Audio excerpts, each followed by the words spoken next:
Hey everybody, Scoutcrafty here again, Mishmash Monday. Hope you had a great weekend. We got a few things to get to. Today it's not going to be a long video, this time for real.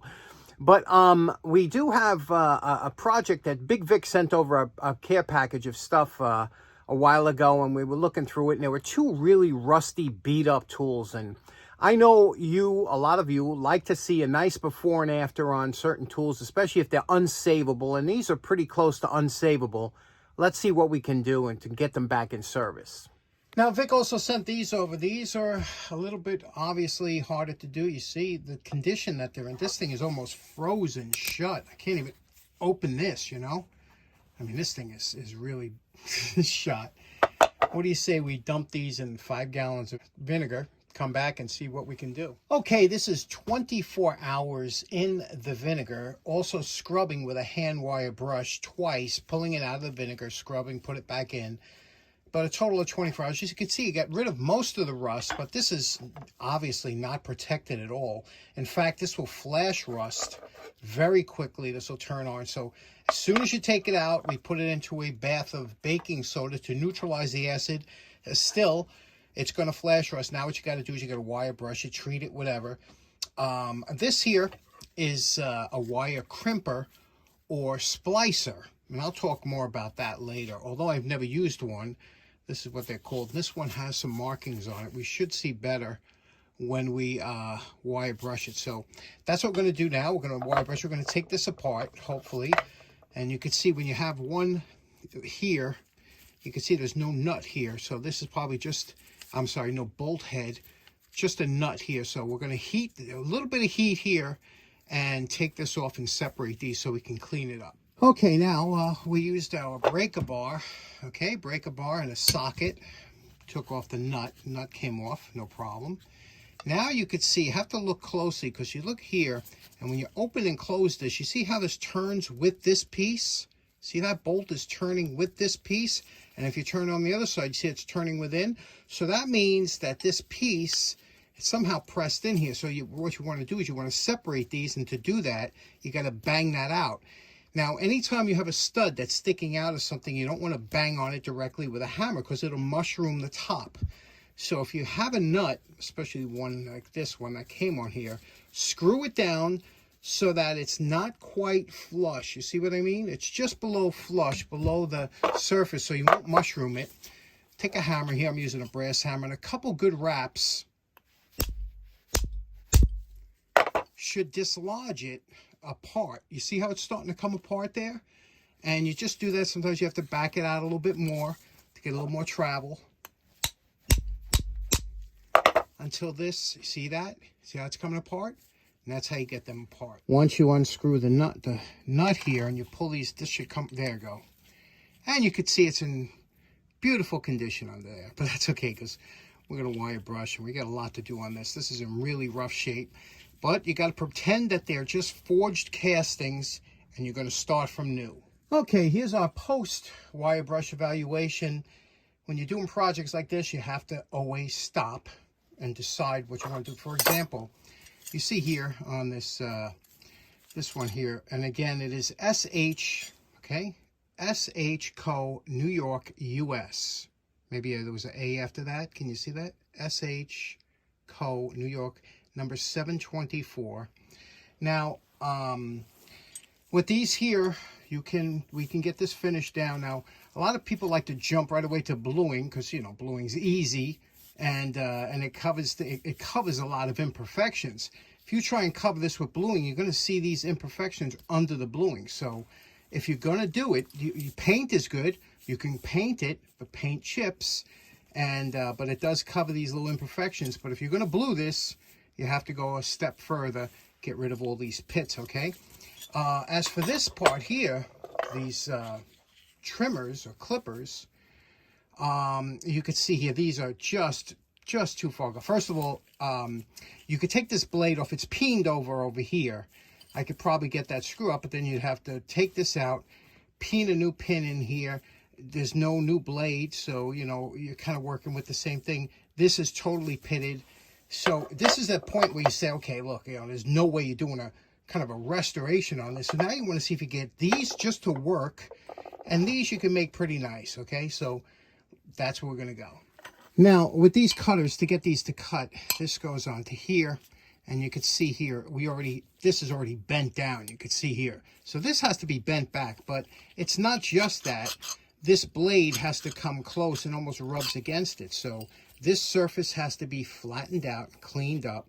So we could do that. And then we have to straighten this out and get this so that when this is closed here, that when it comes in closure, that it makes contact, I'm sorry, like this.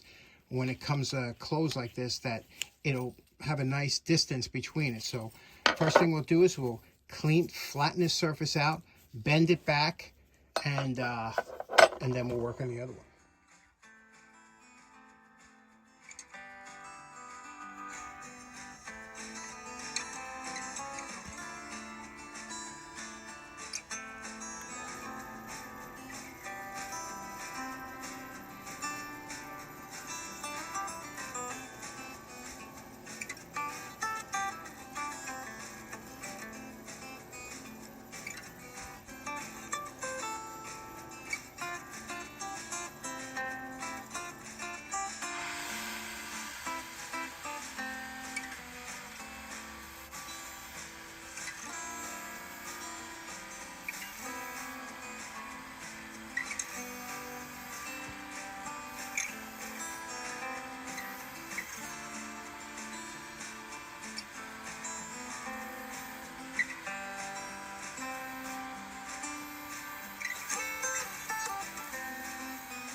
Okay, this is as far as we're going to go today. Tomorrow's another day, but you see we got out all the majority of the heavy pitting. Was able to keep the name, but we still have a couple pits there. Nothing you could do.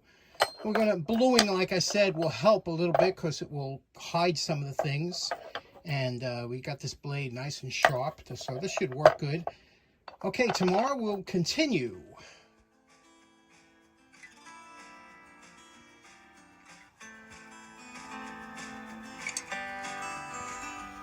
Well, you know, my favorite part, remember what Big Vic's tools looked like before we started. And we're calling this project done. Boy, this was a lot of work for two really rough tools here, but let's go over each one individually. You can see what I did with the bluing on the handles. This one I totally blued because, like I said, bluing will hide a lot of imperfections. So use it when you can't get to that perfect finish for one reason or another. Especially here, if we want to keep that name on here, I couldn't go down any deeper, so I had to leave a couple pits, but the bluing covers it up. And let's take these one at a time and let me show you what they are. Okay, our first tool is what's commonly known as a crimper splicer tool used by linemen. I have never used this tool. I have never seen it used. I'm sure there's somebody out there, one of our viewers, that maybe have used this on the job and can elaborate on how its use. But you can see here it does have the crimping things, and a lot of times they would have these like little ferrules that they would crimp over wire, and different sizes, and this would do it. Now you remember it was frozen, but we got that working up again. You would put the wire in here. Another way that these were used were sometimes in two of these, and you would make a Western Union splice where you would take wires, put them in, and twist them around until they became spliced. But you could see here, again, you look at the handles. Remember I was telling you that bluing, you see that, how nice that looks? Now, there are some small pits in there, but you really don't notice it because you have to really treat this as if you were going not to blue it to get that nice finish. So this here, if I took this out of a toolbox, you would never know that this was rusty. Let me close this bottom. You squeeze this together, close it. You would never know that this was a rusty, looked like it was pulled out of the sea if you saw that in this condition. So that's what we want. We want to bring it back to a usable condition. This one's in the can. This was the real challenge. This one here, you see, first of all, it was all out of whack and everything. And the other thing is, I have probably a half a dozen of these up waiting to be restored in good shape. Never buy these in rotten shape because they only go for a couple dollars, and you can find them in such good shape. Don't waste your time spending hours on a rusty one when you can get one that's just maybe a little dirty. But this one was a real challenge, and the fact that it came with Vic was a lot of fun. So you see what we did here? You see how we polished the top, take all the pits out of there. I had to put a slot in that screw because it was starting to spin in there because it was worn out. But greased it up, lubricated it, set everything. And then again, when you're taking down some metal, you always have to put that bevel on there so you don't have any sharp edges on here. We just went over the edges real quick there and there, and put a spring in. Now this is a short spring for demonstration, but a longer spring goes in when we're using it. Let me show you how this works. Now this is not the correct spring for here, but it does work really nice. You know, it really has a nice spring to it, and so I'm gonna leave it on there. But you see what we have here? We have it just passing through, and let me show you how this works here. Look at that cut. That is a nice cut here. Again, cuts nicely.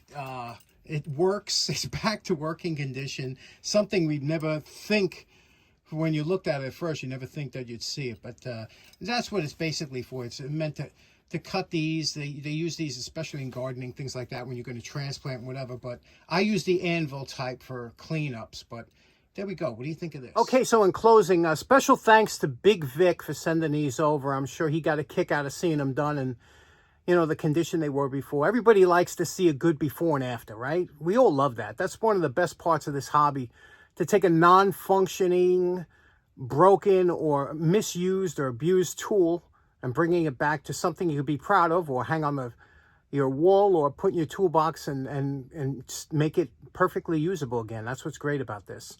Anyway, thanks so much for tuning in. I hope you have a great day. We'll see you again on Wednesday. Take care now. Bye-bye.